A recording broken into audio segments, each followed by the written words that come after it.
I have always perceived nature as part of myself, as part of all of us. To spend more time out in the open inspired me to go on one of the most amazing marked trails on the planet.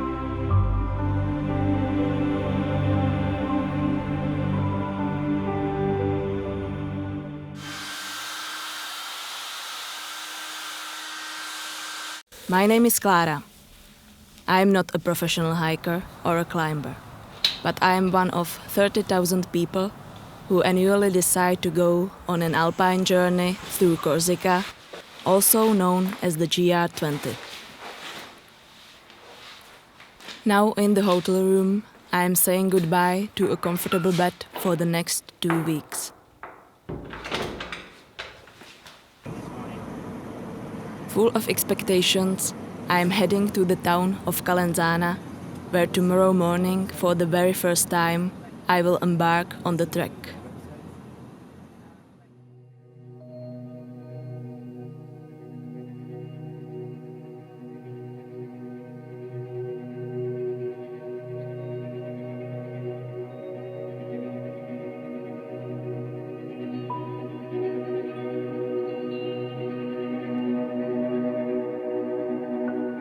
It's bright early morning. I am walking through the town of Calenzana.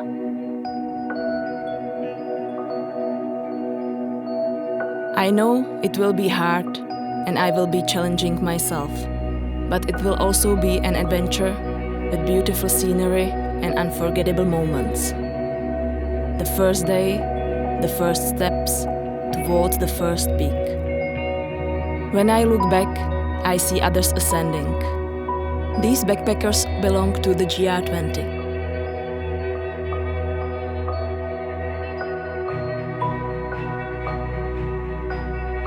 I stop at the middle of the peak where blackberries grow. It's one of the last views of the city Calvi from where I arrived yesterday. The fresh sea breeze with the scent of pine trees lifts me up. It feels simply perfect, walking through the rising sun to the first summit, 800 meters above sea level.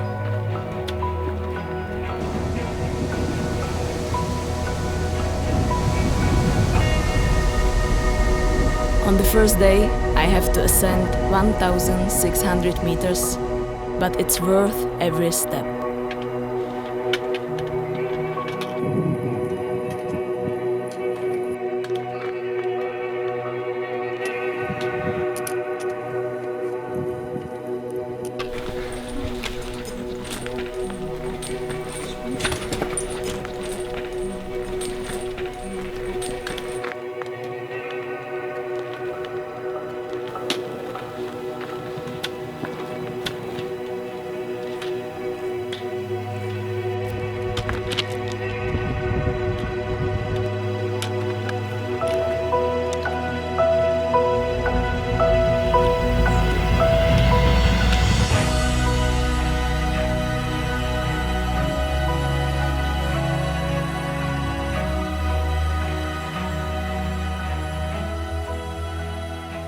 At the end of the day, at the refuge, I am going to meditate whilst the sun sets. Looking at the sea, I feel satisfied, complete, and at one with myself and what I have set out to do.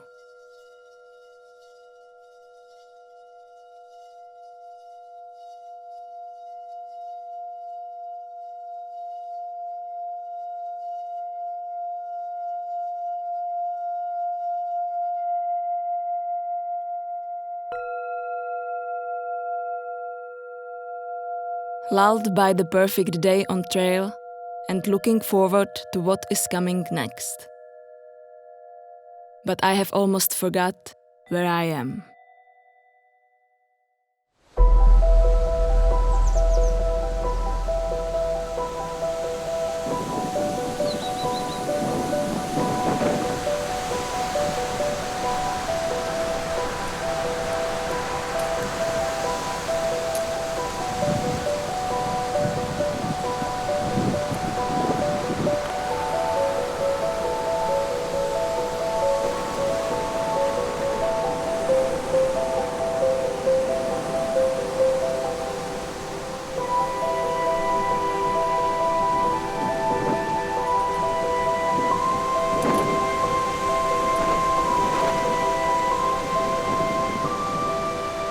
The sunlit hills and the warming rays are now history.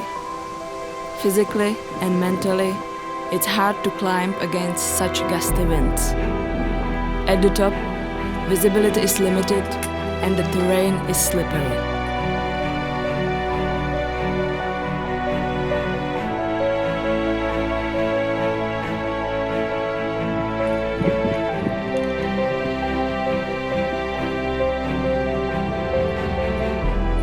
It feels as if the GR20 wants to introduce itself to me.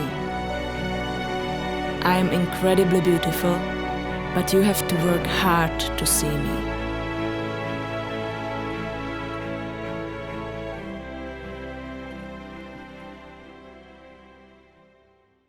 GR20. Who are you really? The GR20 route located in Corsica, it leads from the town of Calenzana through the town of Visavona, and this section is called the northern part. The southern leads from Visavona to the town of Conca on the southern part of the island. Because of its difficult terrain and rapidly changing weather, the GR20 is considered to be toughest trekking routes in Europe, but also the most beautiful.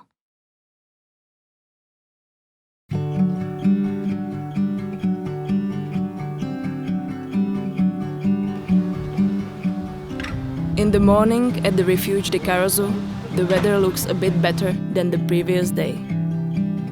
The brisk wind has changed into a slight breeze, and I am leaving for Mount Boca de Movrela.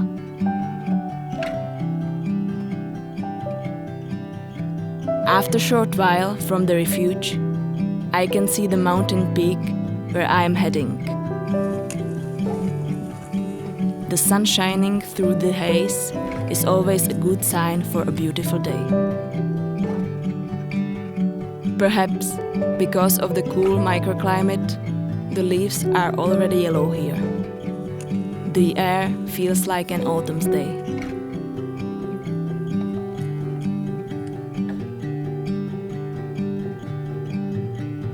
It's possible to walk through the opposite direction on the GR20, which means from south to north. But I think this way I would miss one of the most beautiful moments that you can experience on the trail. The route in fact doesn't go totally from the north to south, but it turns slightly to the east. This means that I can experience extraordinary sunrises, which over time, when you climb up, warms your face.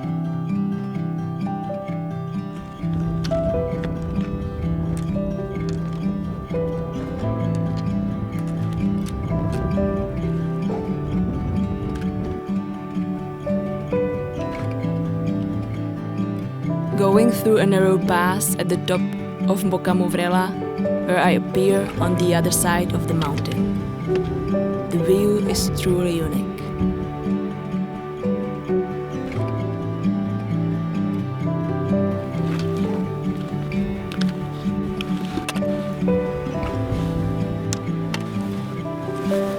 As I descend, I can see tomorrow's goal.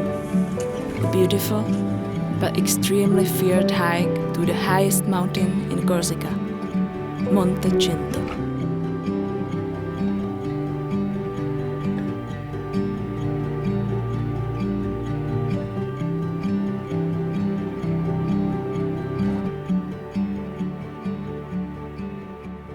The sun begins to slowly illuminate the valley, but my journey doesn't lead through there, and it soon turns to the dark rocks.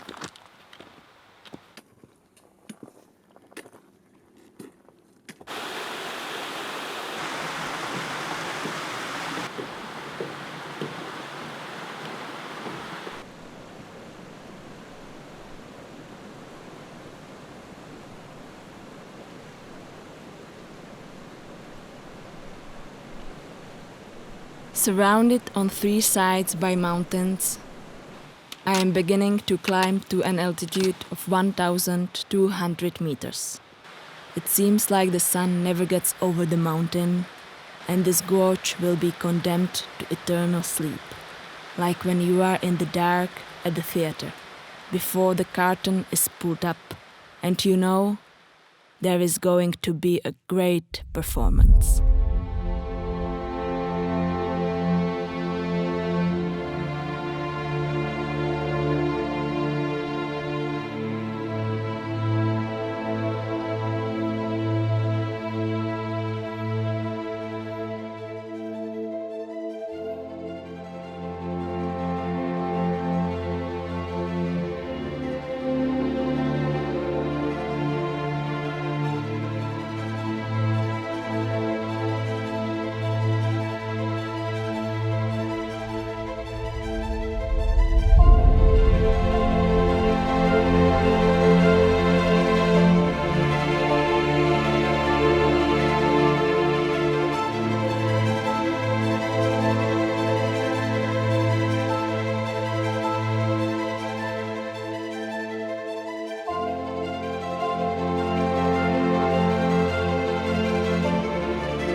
With tired and heavy legs, I am coming to the crossroads.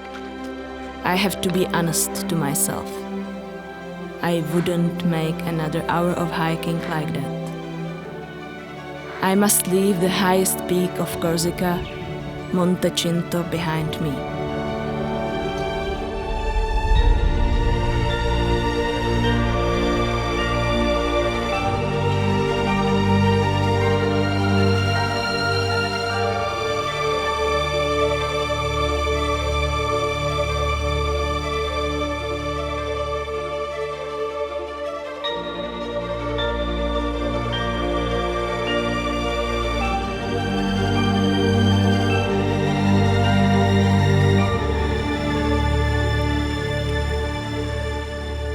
The meters that I have climbed, I know I must descend. It's considerably worse to go down.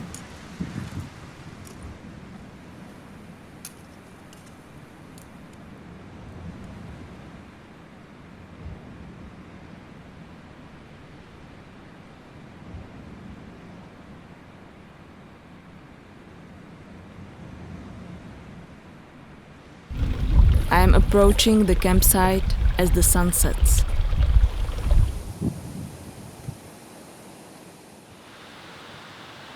Physically, I've had enough.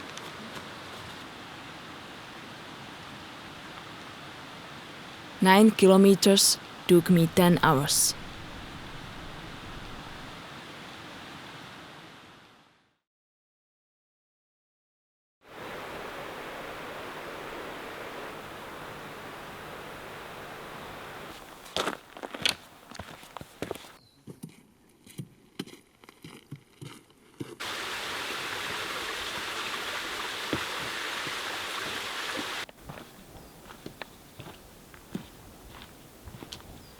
4 days of extremely challenging trekking has caught up on me.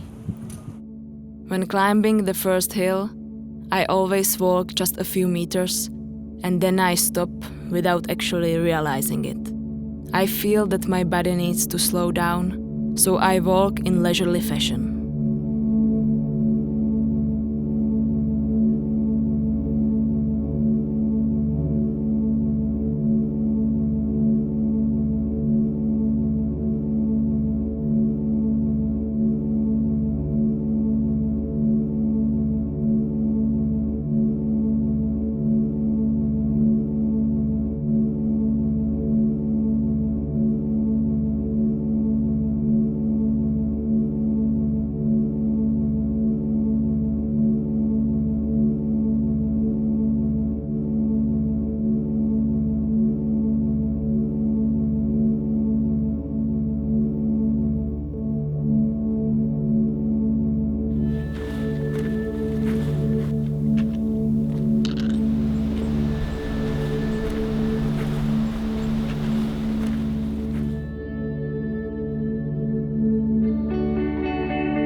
The weather is ideal for frequent rests and enjoying the sun's rays.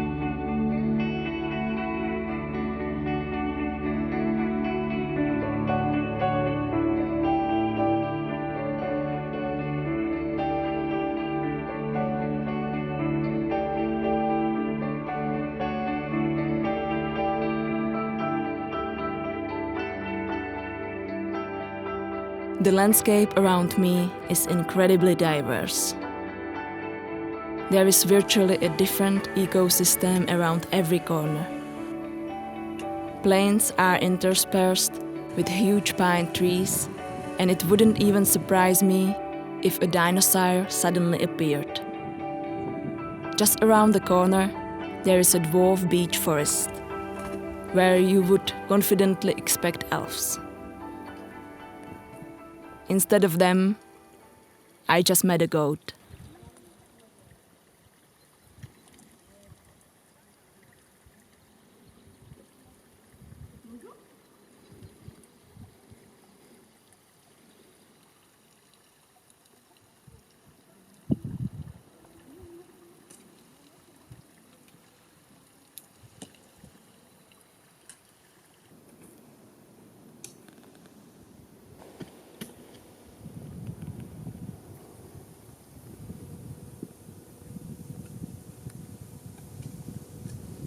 I eventually get to Albatrace, the place where I will sleep at dusk.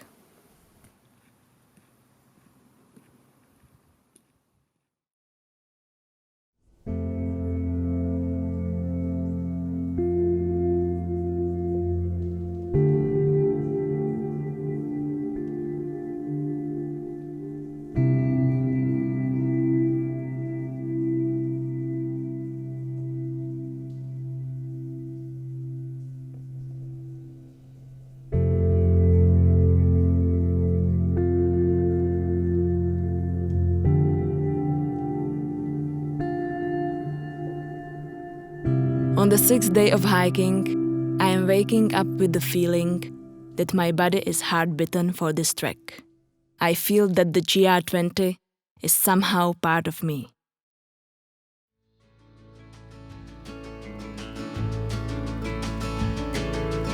If I were a mountain, I would rise above the clouds. I would stand up straight and proud while the whole world's looking down at me.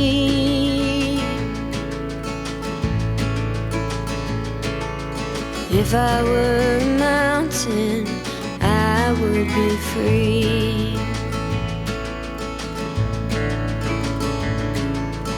If I were a river, I would rage for miles and miles, and my will would never tire, and the whole world would admire me.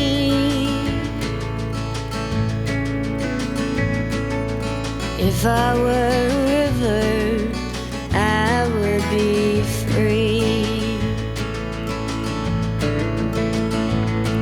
Oh, I would be free, just the man.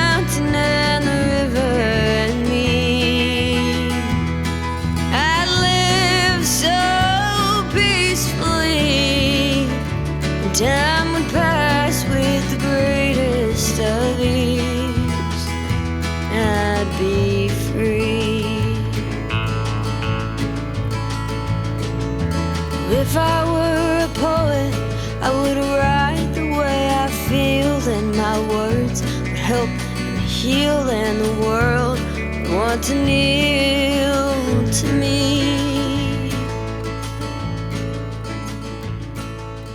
If I were a poet, I would be free.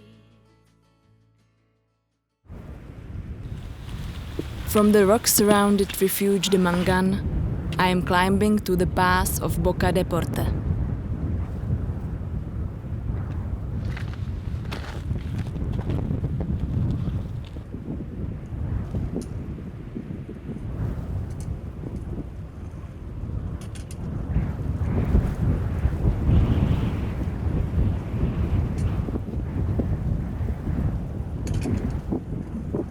I appear on the other side, where I discovered glacial lakes in strong Corsican winds.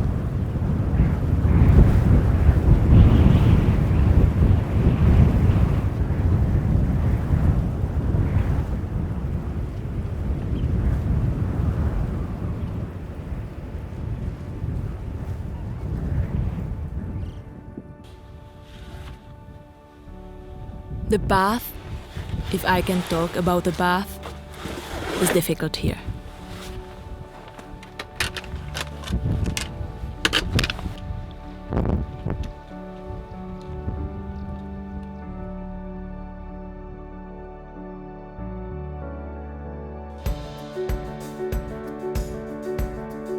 The markings are once again introducing me to the leeward side of the mountains, where there is a beautifully beaten track overlooking the valley. But as usual here, it's not for long. The path is getting lost in the boulders, and I am ascending to another crystal clear lake.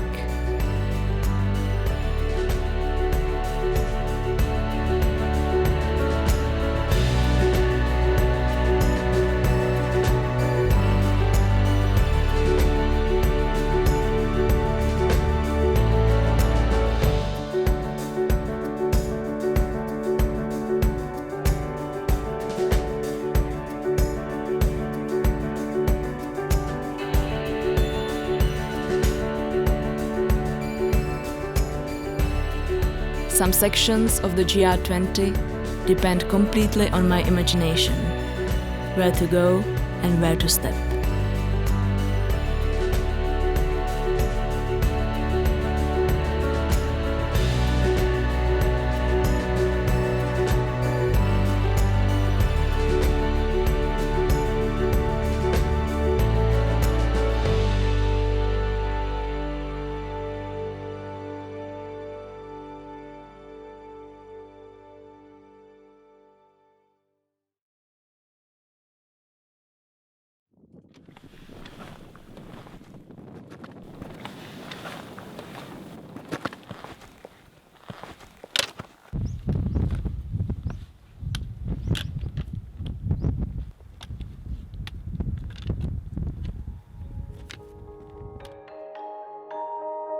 The sunny morning decided that I will choose the alpine variant of the GR20, which stretches along the ridge and follows the bottom main red variant consisting of forests. Although the yellow variant is shorter, the terrain is more challenging.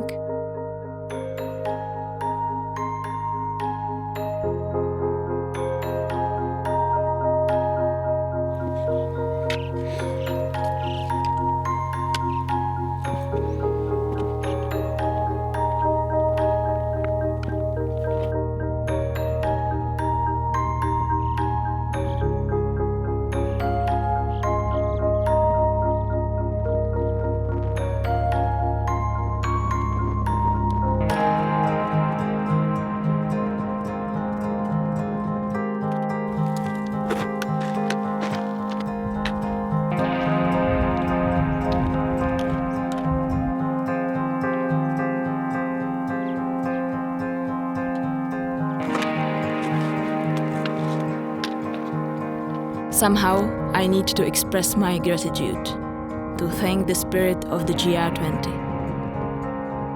I have that feeling walking down that it's not up to me whether I make it or not.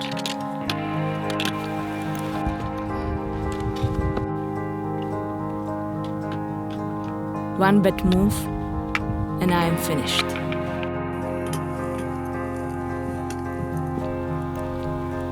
How many of these moves must I make in one day? Thousands? What is the probability that I will make it through the whole trail? You will see the beauty that most people have no chance of seeing. But trekking is also a daily routine, which is an integral part of every hiker.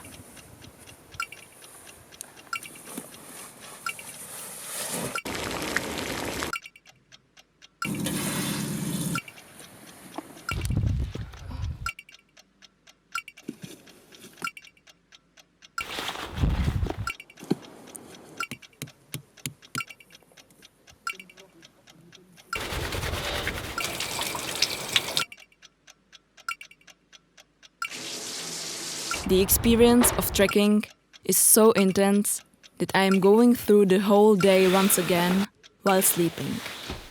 In a dream every night.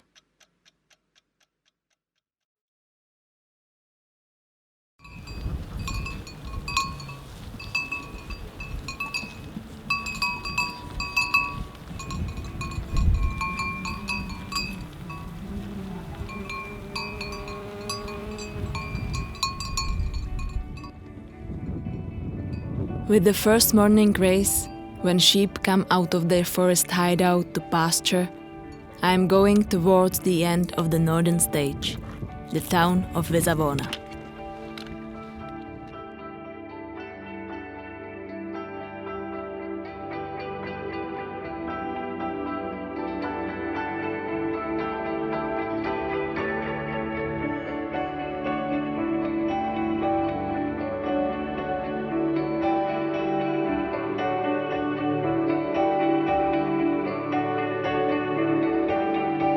After the first ascent, the way goes only downward through a rocky valley, which gradually turns into an increasingly dense forest.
The largest natural wonders on the way are the pools, where you can take a swim.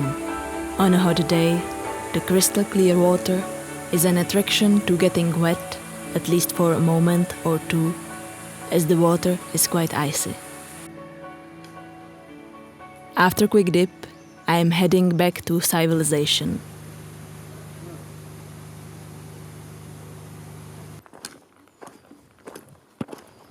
Crowds of tourists rushing against me are a strong contrast to my 8 days spent in the wilderness. I have such a strange tingling in my stomach, telling me not to turn to Vesavona. I'd rather stay in close contact with the mountains and forests. Fortunately, civilization in Vesavona is not so bad after all. 1 train station and 2 pubs. I made it. The technically difficult north part is behind me.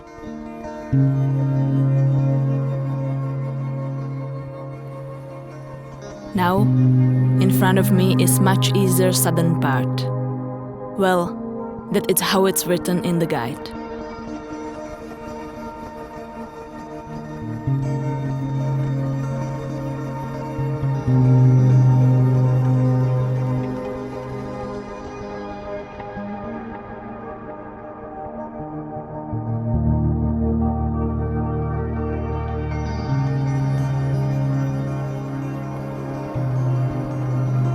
I am looking for an easier walk.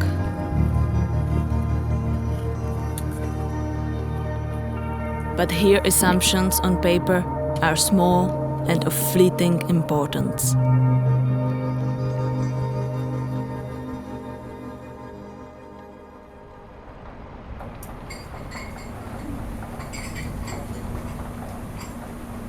The day after Visavona, the rain is so heavy that it isn't worth coming out.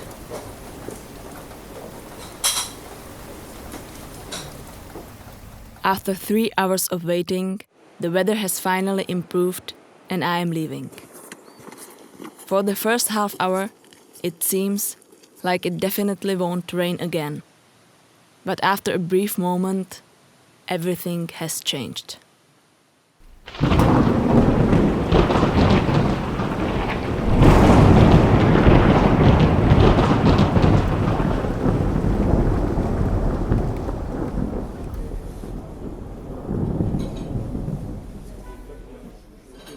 I am sitting down in the refuge Diverti.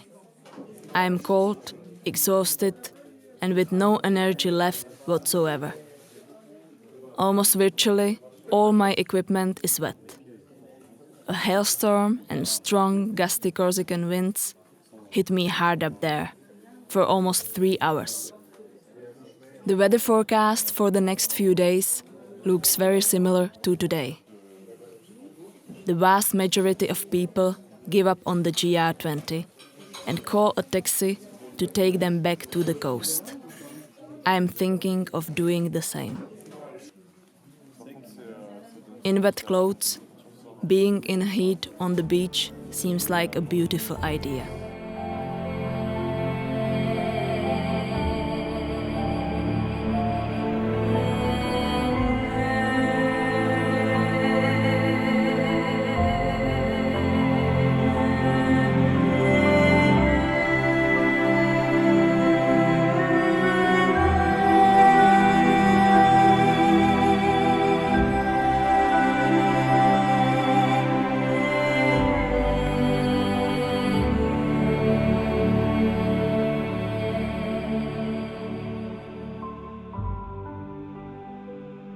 I have to ask myself, is the bad weather really such a reason to give up on this trip?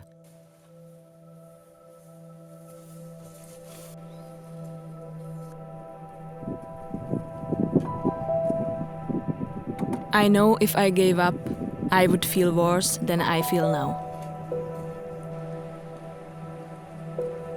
Therefore, I am walking on an unmarked trail which copies the GR20 above me. Now, in deep clouds, it's uncertain what is going on up there.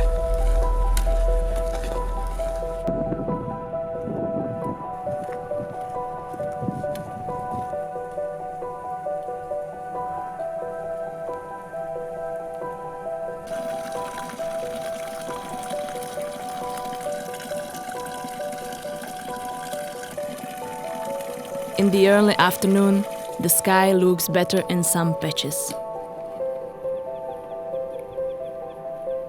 If the weather permits, I am going to try to step up and reconnect with the GR20. For luck.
The wind is so extreme that it's impossible to pass the GR20 through the peaks of the mountains.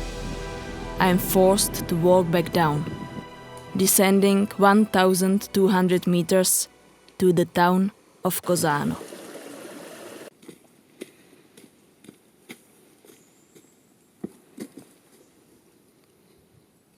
There is enough food on the way, some more accessible than others.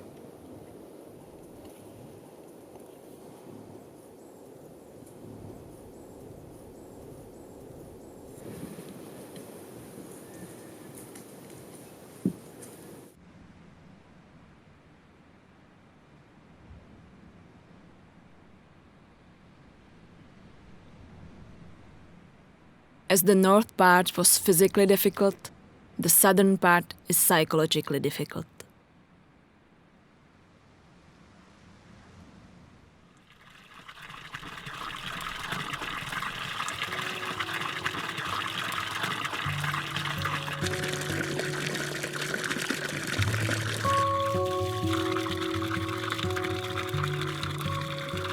The fast-moving clouds look the same as the previous day. I decided that it would be better not to choose the reascension to the GR20 in Cozzano.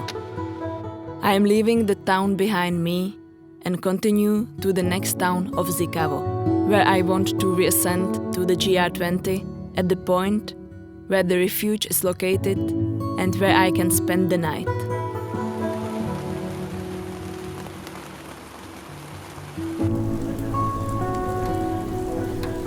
Heavy rain drove me off going to the restaurant in Zicavo. I hope that this rain doesn't last too long, but coffee is replaced by wine, and wine is swapped after 13 days of energy bar lunches.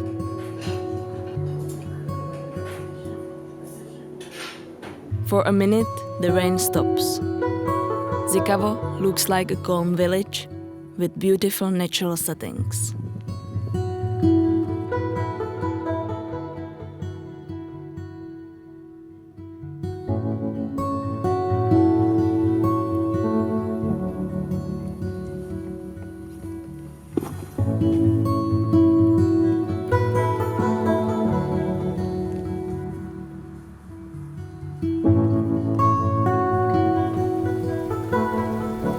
Showers are approaching again.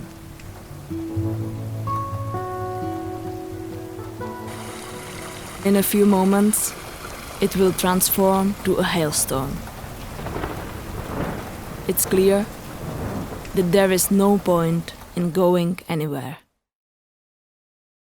At the beginning of the next morning, the clear sky above me signs that I will be able to go back to the GR20. I am starting to climb slowly through abandoned pig farms.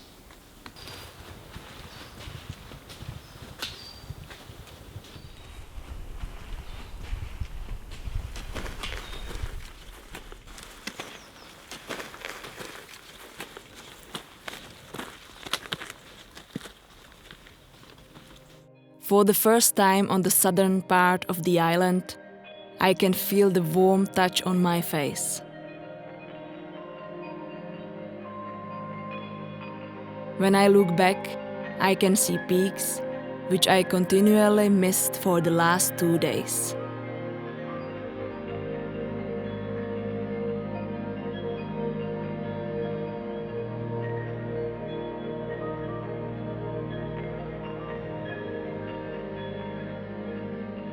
Like being given a reward I can hold, an appearing, shining, magical stunned part of the forest mesmerizes me.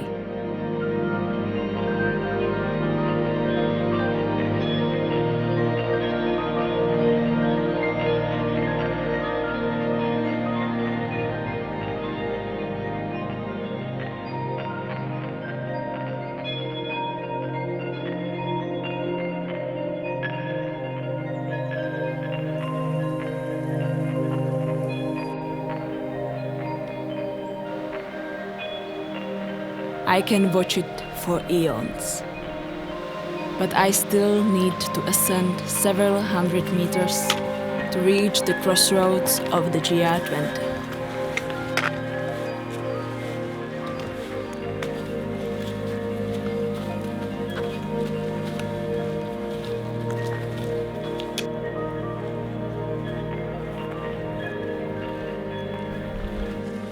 To see white red stripes is like meeting a good old friend.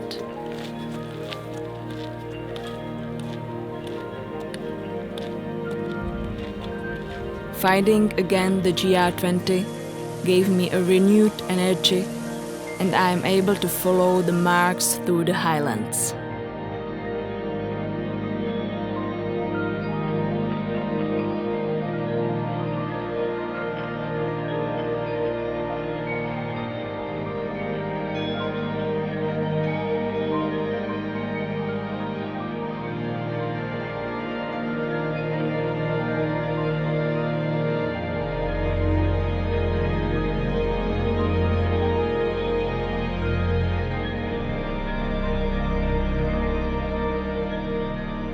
On the top of the mountain Alcudin, there lays another miracle of nature.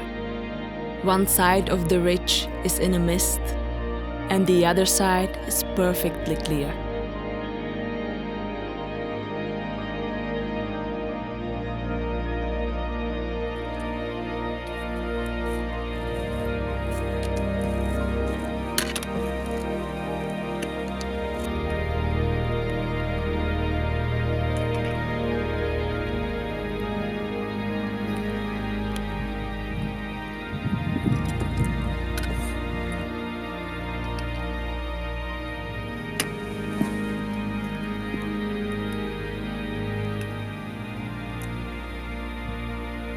Here in the clouds, I am extremely glad that I didn't give up 3 days ago, and I can enjoy this mysterious, mountainous world.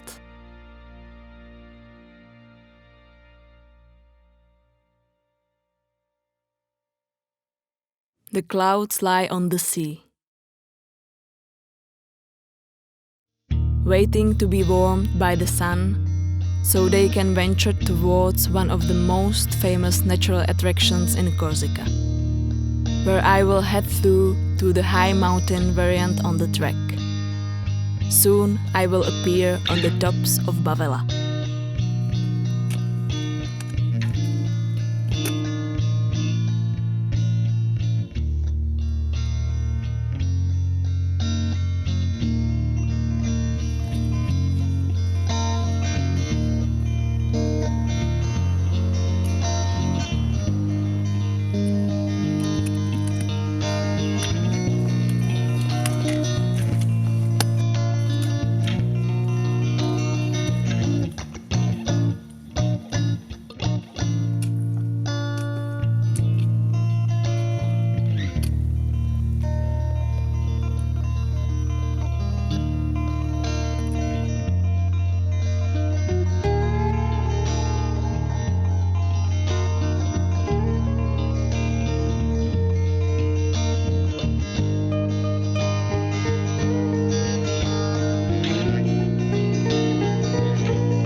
In several minutes, the rapidly approaching clouds from the sea arrive, and everything is immersing into the mist.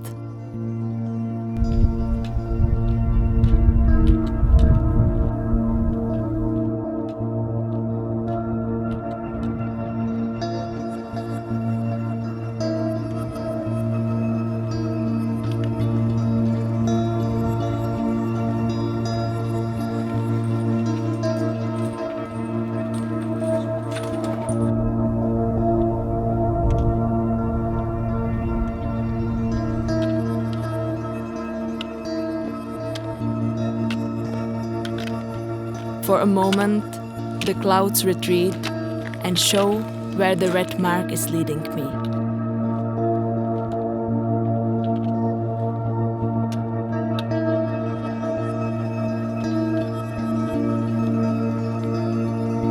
It's not the best of views, The column of cars and buses are like from another world. I feel sad. It reminds me that I will leave the GR20 tomorrow.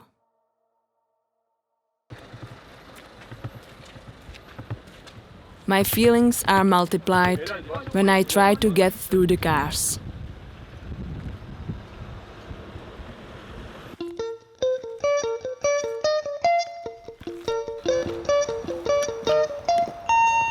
As I escaped down through the forest, I realized how truly lucky I was.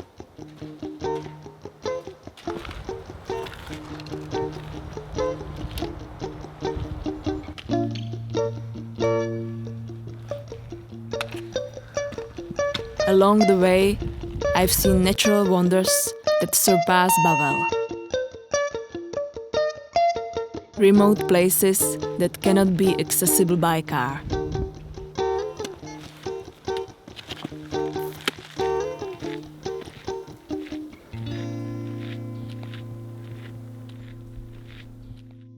The last day on the GR20.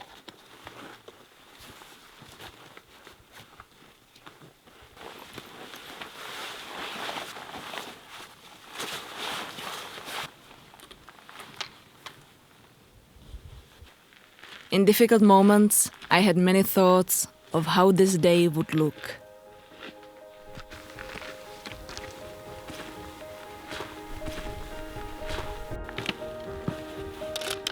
Will I celebrate?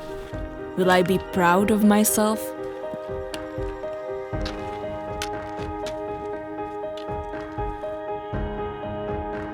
Actually, I am not expecting anything like that. I don't even want it anymore.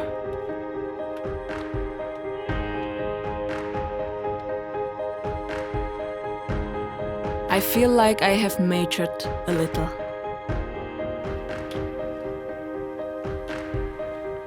I'm humble to this natural wonder for letting me be part of it.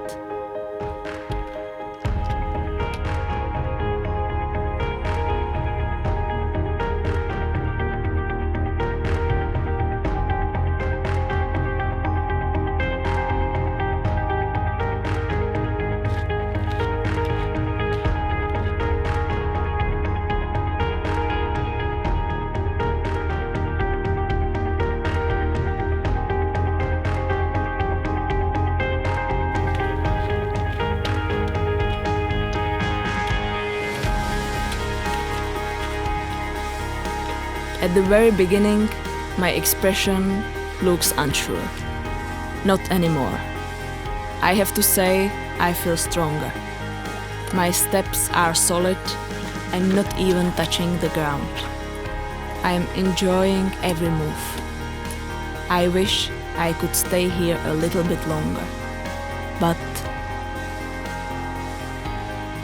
like on the first day, I am intoxicated by pine trees mixed with the morning sea breeze.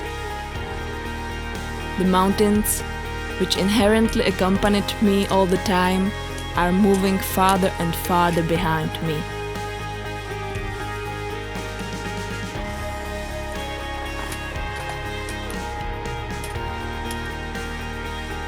All these signs tell me that my adventure is coming to the end.